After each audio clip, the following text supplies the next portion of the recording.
کون فرما برداری کرتا ہے۔ پیارے پیارے اسلامی بھائیوں، اللہ پاک نے جب حضرت آدم صفی اللہ علیہ السلام کو پیدا فرمایا تو فرشتوں نے کہا اللہ پاک ایسی مخلوق پیدا نہیں فرمائے گا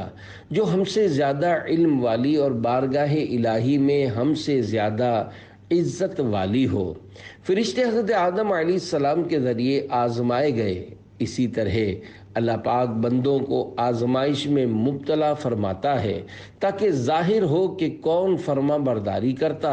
اور کون نافرمانی کرتا ہے، اور جو دنیا اور آخرت کے بارے میں غور و فکر کرتا ہے وہ ایک کی دوسرے پر فضیلت جان لیتا ہے اور پہچان لیتا ہے کہ دنیا آزمائش کا گھر اور فنا ہونے والی ہے، جبکہ آخرت بدلے کا ہمیشہ باقی رہنے والا گھر ہے۔ لہذا اگر تم طاقت رکھتے ہو تو ان لوگوں میں سے ہو جاؤ جو دنیا کی ضرورت کو آخرت کی ضرورت کی خاطر چھوڑ دیتے ہیں، اور نیکی کی توفیق اللہ پاک ہی کی طرف سے ملتی ہے۔